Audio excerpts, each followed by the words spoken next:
Good morning. Thank you, Alberto, for the invitation to speak. So I work for UNESCO, but not in UNESCO's education sector, which is a very big and very important part of UNESCO.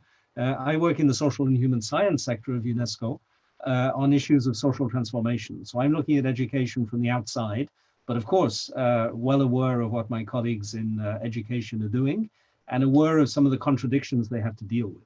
And it's the contradictions I'd like to focus on in these introductory remarks. The question ultimately is a very simple one. Do we have any transformative model, by which I mean model of transformation for systems in general or for education in particular, that is not destructive? Because it's very clear that the limits of incremental change have been reached, and the pandemic has simply revealed some of the tensions that make incrementalism unviable. Incrementalism has responded, among other things, to demographic changes, to changes in the perception of what education is for, to changes in the job market, in particular, the transformation of the skill set required for early adult employment, transformations in market pressures, particularly for higher education, which has been globalized on a consumerist basis for reasons that are very understandable in the context of another important shift, financial pressure on education systems to make them more efficient, but without necessarily knowing efficient in doing what. And finally, of course, the pressures of technology, partly positive, partly negative, which have transformed the way in which education can be delivered. The scope of incremental change is considerable, and every system from primary school to graduate school shows evidence of the considerable capacity for incremental change. But at some point, as one knows from systems theory in general terms, incremental change hits a wall. And what we don't have is a model of incremental transformation. Historically, the way in which things get transformed is that the old is destroyed and replaced by something else. But, and here I have to talk obviously as a UNESCO official, education is a human right enshrined in the Universal Declaration of Human Rights. We can't simply sweep everything away, sacrifice a generation, and rebuild a model, even assuming that that technocratic top-down model of transformation made any sense. So this is the challenge of combining at a scale that is pretty unique. I mean, every corporation can ask the question about incrementalism versus transformationalism.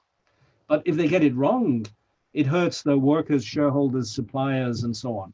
It hurts an ecosystem that might be considerable, but it's not the whole human population.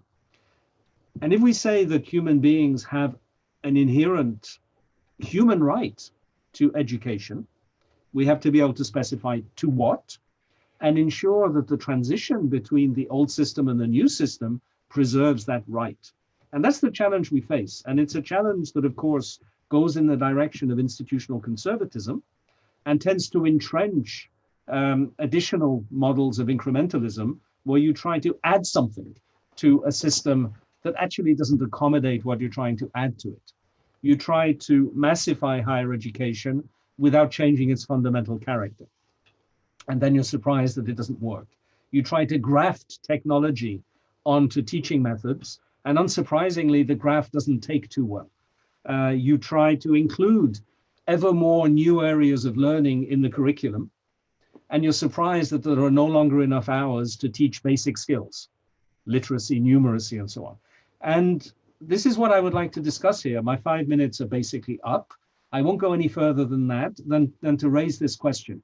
Can we imagine a non-destructive transformative model that wouldn't destroy the right to education while making education systems fit for the 21st century? And I'd be very pleased to hear what you have to say about that. Right, and there is a question from the public to John. The question basically is, John, are you talking, when you refer to your previous speech, to education or the transformation of the whole society? It's a good question. You can see my attempt to answer it in the chat box or in the question and answer box. I was clearly talking about the education system, but it's important to recognize that the education system isn't closed. And indeed, some of the current adaptive dynamics are making it less closed. with the emphasis, for instance, on lifelong learning and on informal education, breaking down the clear boundaries between the education system and what lies outside it. The only thing I can say in response to the specific question is that if you can't imagine transformation at the level of a semi-closed subsystem, it's going to be even harder to imagine it at the level of a fully integrated macro system.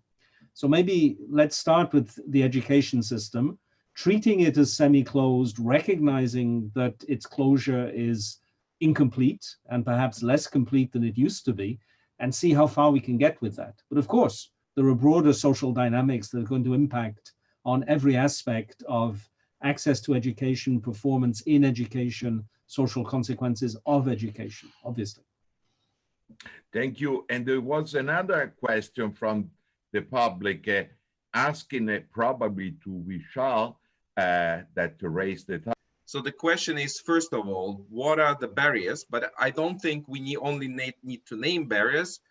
I think as a community that talks about global leadership, we need to actually say what needs to be done and how can we lead that change. So what kind of, not only in terms of what is needed in general, but as leaders, what do we need to do to overcome those barriers, to make education serve its role for the humanity? So I welcome commentaries, and I think we can begin with Dr. Crowley again. Thank you. Very good question. I'm a bit concerned about the idea that we are leaders talking about leadership. I'd like to step back from that. Whatever leadership education is, it isn't taking people who are leaders and educating them. It's creating the conditions where something called leadership can emerge. And for very good political, cultural, historical reasons, we associate leadership with a certain kind of status enjoyed by people who are called leaders, who are perhaps naturally endowed with the capacities of leadership. We have a heroic model, in other words, of leadership. And of course, Greco-Roman culture leads us to that kind of vision, but other kinds of traditional cultures do too.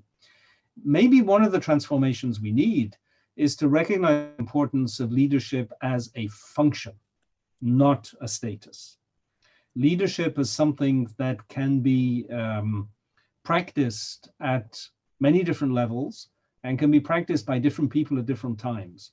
So long as we divide, in other words, humanity into the sheep and the shepherd, paraphrasing Michel Foucault on pastoral power, we will probably not resolve the problems we need to resolve.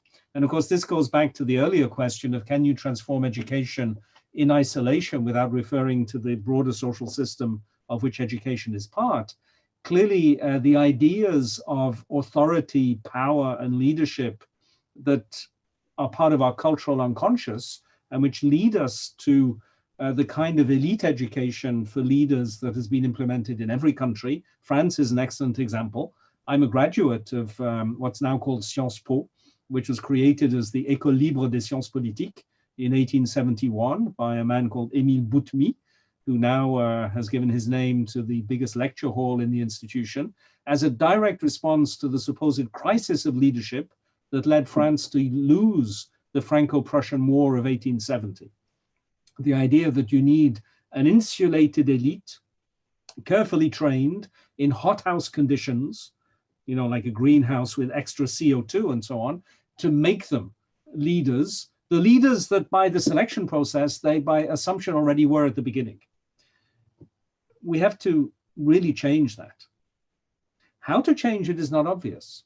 What does leadership education look like if you don't know in advance who is destined to be a leader? Let me throw that question back to you.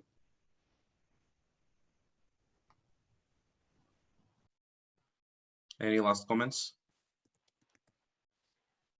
Please, John.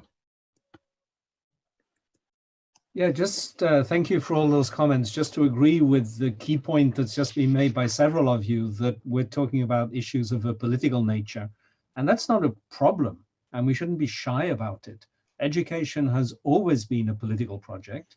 because it has been about defining what a citizen needs to know, which among other things has also meant defining who doesn't deserve to be a citizen and doesn't deserve to know that. So the question of equality of access to knowledge defined in terms of the character, ethos, and needs of a political community has been the subject matter of meta thinking about education ever since the very first tracts about the issue, of which Plato's Republic can perhaps serve as a convenient starting point, though it's not necessarily the first. The point being that when we say, as someone said very correctly in the chat, these are political issues, not technical issues, one rather natural response is to run away and say, so we shouldn't touch them. In fact, the opposite is true. Precisely because they are political issues, they are things we absolutely must touch.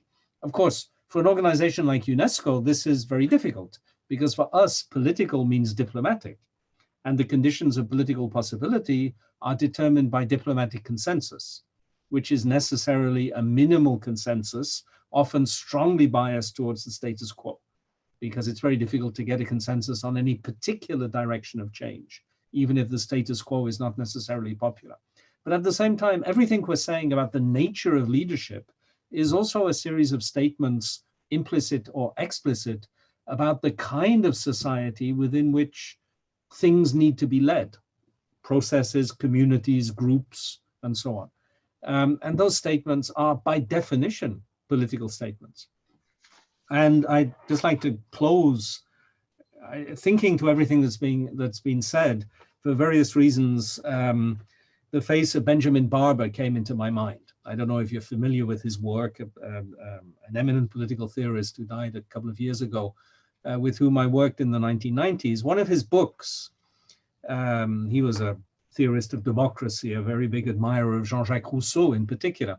One of his most interesting books is called The Aristocracy of Everyone, which is his book about his idea of what a true democracy would look like. And of course, the whole point is the apparent contradiction in terms, an aristocracy of everyone.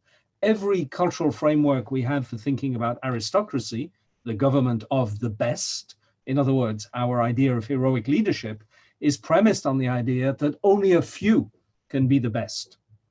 What would an aristocracy of everyone look like? Ultimately, that's the political horizon we're discussing here.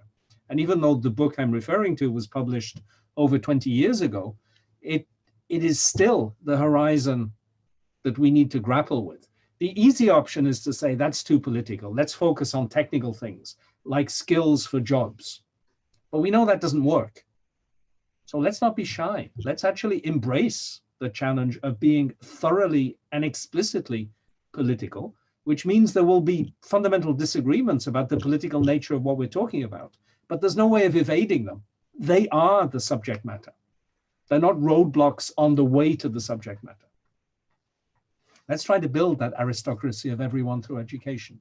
That is a very Rousseauian way of thinking about things.